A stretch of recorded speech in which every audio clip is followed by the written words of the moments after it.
What's going on, everybody? I hope everyone's having a fantastic evening, afternoon, pre-noon, no matter where you are in the world. I'm Hassan Piker, and this is our broadcast coming to you live from gloomy California, Los Angeles. 65 degrees and cloudy here in California, Los Angeles. Folks, we're live and alive, and I hope all the boys, girls, and MBs are having a fantastic one because today's a beautiful day.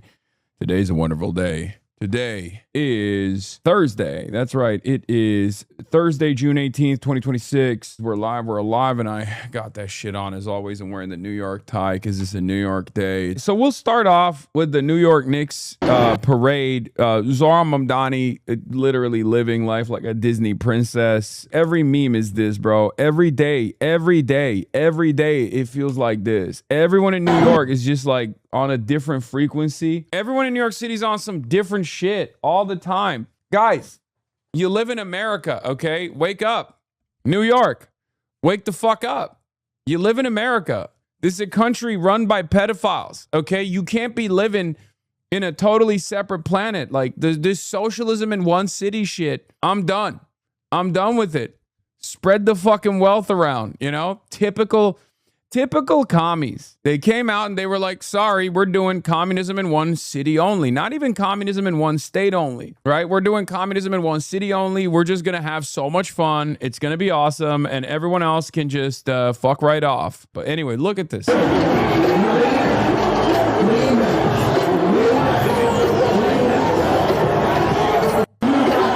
It's just unbelievable. Is unbelievable. Ask New York City how socialism in one city worked in Austria circa 1930. Yeah, it don't work. Anyway, here's Mamdani's entire speech at the Knicks parade, which is easily the best speech I've ever heard in an event of this sort. This man is literally fucking socialism pilling every single liberal piece by piece. I have my criticisms of him from time to time, but god damn it, dude, he is literally like, as long as he maintains his role as like a movement guy, as long as that shine is still obviously on not just the guy, but instead the movement, which is, you know, obviously our goal here. Bro has more motion than you for real. Dog, of course he has more motion than me. What are you talking about? He's the mayor of New York City, dude. Dog, you know who else has more motion than me? Donald Trump, who happens to be the president of the United States of America. Everyone plays a role. That's what I need people to understand. I play my role. You play your role. ZOHRAN plays his role. Everyone plays a role. This is not about one person. This is about a movement that can hopefully change America's trajectory, hopefully change, depending on how robust and how powerful it becomes, change the world, shock the world. But again, brick by brick, piece by piece, we build this with one another, okay? There's not one person that's like singularly responsible for anything. My fellow New Yorkers, for 53 long years, we have watched and we have waited. We have watched from nosebleeds and through gritted teeth, on televisions in the windows of electronic stores, and from projectors balanced on fire escapes. We have watched alone in our apartments with our heads in our hands, shoulder to shoulder at bars where the signal flickers, alongside friends and family who we wish more than anything could be here today, sharing this moment. I heard MAGA Mitch is no longer MAGA. He's a MAGA communist after this. That's what I heard. MAGA Mitch has decided he's actually a MAGA communist. It's happening. The alliance is taking shape, folks. We waited as the memory of Willis Reed winning the championship on one leg grew fainter and fainter. We waited as Clyde came up clutch again and again. As John Starks dunked on Jordan and Patrick Ewing dunked on the Pacers. As Bernard King scored 60. As Charles Oakley pulled every rebound within reach. As Spike got in Reggie Miller's face. As Allen Houston put up a shot against Miami that hung in the air for an eternity. I'm gonna be honest with you, he doesn't know any of this shit, okay? He doesn't know any of this. I mean, great speech, but like, you know his ass is just reading the lines, okay? I'm sorry. If he was talking about Arsenal, I'd be like, yeah, this is his wheelhouse. He's selling it though. He's selling it. As Larry Johnson gave us the 4-point play heard around New York. As Starbury traded threes with Kobe and then sold sneakers every kid could afford. As Nate Robinson stuffed Yao Ming. as the city came alive watching Linsanity. And as Melo lived every Brooklyn dreams when he came home and made MSG feel like the center of the universe once again. We waited without ever knowing if this day would come, and we waited because we knew. Yeah, Melo's done now, okay? It's Brunson time. Deep down in our sick, suffering hearts that it would.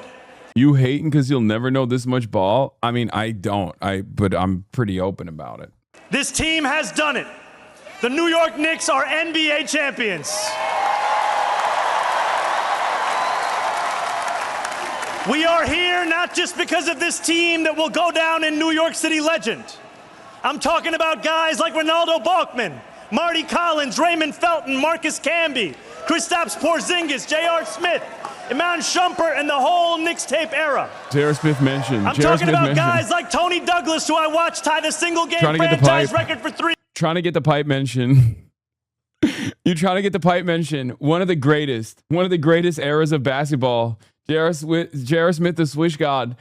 Okay, never mind. I'm back in. He's right. He knows. He's from the stands in 2011. I'm talking about Amari, who got this whole city fired up when he joined. And I'm talking about Jared Jeffries and Lance Thomas and Langston Galloway. Players who gave everything every game, even when a 20-win season was all that was in sight. This championship belongs to them too, because championships aren't just built in one season. You tried to besmirch him? I did. It belongs to Emmanuel Quickley, R.J. Barrett, Dante DiVincenzo, Julius Randle. And also to a coach who helped lay the groundwork, Tom Thibodeau. Thanks to each of these New Yorkers and too many others to name, New York City has just had two of the most magical months in as long as any of us can remember. Over these past weeks, as the Knicks kept winning, our city has come together as one. Neighbors invited neighbors over. Strangers high-fived one another in the street. Subway conductors sang their announcements and bus drivers danced behind the wheel. So often when this city comes together, it is because we are forced to, by a moment of tragedy or adversity. What a gift it is to be brought together by pure, unfiltered joy. For as long as we live, we will remember this feeling of a city together, a city alive, a city overcome by happiness. But let's not pretend that this was inevitable. If you will allow me, I want to travel back in time 8 days. Game 4, 9 minutes and 33 seconds left in the fourth quarter. The Knicks are down 20. The analytics guys, the sports betting companies, the pundits who watch from far away, they do what they do. They run the numbers. They calculate the odds. They write the Knicks off. They give the Spurs a 99.6% chance of winning the game.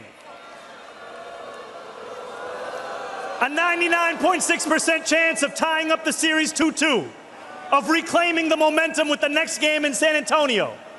A 99.6% chance of silencing the Garden, of another year of watching and waiting. But there is one thing that the pundits just don't get about this team, that they just don't get about this city. It is in that 0.4% that we go to work. He's a numbers guy. He's a numbers guy. He crushed the numbers. I know you like the number. I say to myself, Donald Trump, he signed the MOU, and I say to myself, I'm a numbers guy. I'm gonna look at the Knicks, and I'm gonna ChatGPT it, and I'm gonna grok it, and I'm gonna find out what the percentages are because I'm a numbers guy. And then I'm going to tie it back. And the Jalen Brunson, the same guy that so many said was too small, proves that not only is he good enough, he is the new standard for greatness. It is in that 0.4% that OG Anunoby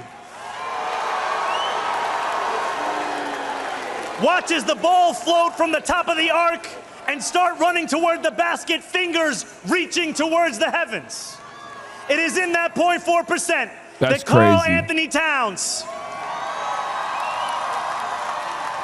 finds the strength to mourn his mother and still pull in rebound after rebound, make block after block.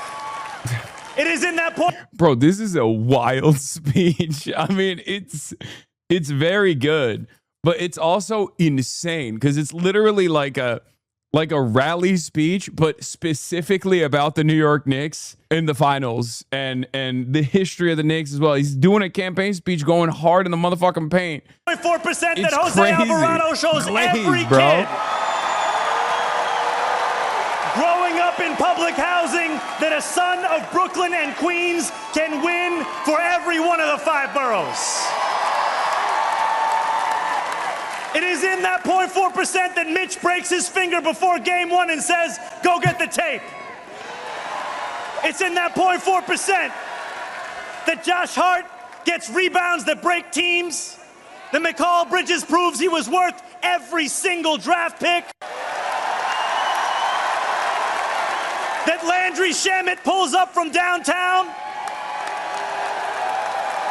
that every one of these 18 players transforms the franchise, that Mike Brown keeps this team believing. Most of all, it's in that 0.4% that the Knicks do what New Yorkers have always done when we are told something is impossible. We find a way. We win. Standing here before what feels like the entire city, there is a Jalen Brunson quote I can't stop thinking about. I'm gonna tell you. You are allowed to think about the worst possible scenario, but you gotta go out there and do something about it. Gramsci. When Jalen Brunson took that pay cut, my friends, that was doing Pessimism of the intellect, optimism of the will. something about it. Time after time, I mean, Jalen Brunson's story is actually incredible. What a crazy journey. About the worst possible scenario. And time after time, the Knicks went out there and did something about it. The Knicks did not just win for New York City. They won like New York City. What is New York if not your back up against the wall? A dream that feels just out of reach. A rent payment you don't know how you'll ever make. What is New York if not 99.6% of the world stacked against you? And who are New Yorkers if not people who hear those odds and smile? That's it. Fuck it. I'm voting for the Knicks for governor. I don't even know anymore. I don't know. I'm illegally voting for Jalen Brunson. I'm doing a write-in campaign for Jalen Brunson for a New York governor. I don't even know. I'm confused about the orders here. I'm just fucking fired up. I don't even live here. I don't know what's going on. Who look at a 0.4% chance of success and ask, why are you giving me a head start? This is our city. This is our team. For 53 years we watched. For 53 years we waited. Now we've won. One last time, New York, say it with me. Knicks in. Knicks in. Knicks in.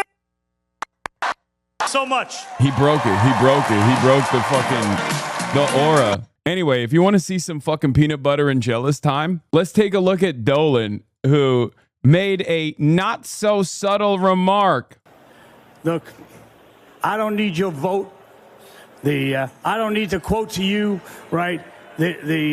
About what happened here, and because if you're real Knicks fans, you know it already. Yeah, and the crowd goes mild. Dolan reminds people that he's a billionaire and therefore he doesn't need anyone's excitement. He doesn't need anybody to like him. He can be pro-Trump all day, every day. He does not like Zohran Mamdani. He had to say, he had to get some in there. He had to get some in there. He's like, I don't need your vote. I'm no fake fan. I don't need to quote to you about what happened here because if you're real Knicks fans, you know it already. Jim Dolan with a much less rousing speech. Dude, there's nothing funnier than trying to get your licks in on a popular mayor in your moment of glory. Like you just need to fucking sit there. Jim Dolan wanted no part of the picture with Mamdani when he gave him a key to the city. Let's see what James Dolan did though with Zohran giving him a key. Quentin Dolan. God damn, dude. He's just like, ah, fuck you. Buddy. What is this? Just fucking be nice. Just make nice. He's over here smiling at you. Didn't even look for the photo. It's just so funny, man. Not even barely a handshake. He's just like, fuck off. I'm just here. Give me the key and move on. It's real bozo behavior. Like, we get it, dude. You fucking like Trump, okay? We get it. You're a billionaire. You hate democratic socialism. You hate Zohran. Like, this is one of those moments where I'm like, can we just not make everything political? This is one of those moments where it's like, you don't have to make everything political, big dog. Like, Donald Trump is smarter on shit like this than James Dolan is. Donald Trump would never in a million years behave in the same petty ways in a situation like this, because he understands, like, there are moments where he'll be petty. He is the pettiest man on the planet. He's petty white. But there are certain moments where he knows, like, the situation is larger than him. He already fucked up with the whole, you know, blowing the Knicks streak by making the event about himself. But in a situation like this, he would probably play ball. Yeah, by the way, the key to the city shit is so smart, because once again, every speech that he makes, right, you can compare to Eric Adams, who had a lot of swag, had a lot of aura, let's be real. But, like, I'm going to keep repeating this over and over again. Eric Adams gave a key to the city to Diddy. Zohran is giving it to the New York Knicks. Just saying, just putting it out there. Look, obviously he's making the most of a very, very fortunate string of events. Very fortunate for us that he happens to be a democratic socialist, a cadre, you know, of the organization. Someone who is obviously carrying that banner with every initiative that he takes. He's like, good governance is forever associated with democratic socialism in New York City, hopefully, once his tenure is over. And the same goes for this wave of insurgent candidates that will hopefully do their very best to govern just as well. This is the key to the city that we will be presenting to each of the players, and it is the first key that our administration is giving out since, you know, it's been only 6 months. And it is designed by Azra Khalfan. It is manufactured by him, designed by Anish Bhupati. And the typography of the key is actually designed by Tobias Freer-Jones, who designed the typography of the 9/11 Museum, NYU, a lot of the kind of iconic typefaces in our city. It's really elegant. And we're so honored that he did this. And you put in the order months ago? That was very brave of you. You gotta plan. You gotta be ready. As a fan, you never want to talk about it, but as the mayor, you got to be ready. Well, you were prepared. Thank you for stopping by on your way to parade. Enjoy. You know, I wish the city keys could open any lock in the city. That would be insane. What the hell does the key do? It's just symbolic. It's just a symbolic thing that mayors do historically. They give a key to the city to people that they're honoring. I mean, it's brilliant. He's doing a masterclass on how to fucking feed off of the momentum in New York. And any victory for New York doesn't just feel like a victory for New Yorkers, which it is, but it's also a victory for ZOHRAN Mamdani, which also happens to build on the momentum for democratic socialism. And that is what this is all about. And he's doing a fantastic job with it. Yeah, what's really interesting about this entire experience, I think, is that the mayoral position is a very difficult one, and it's a often very unpopular one.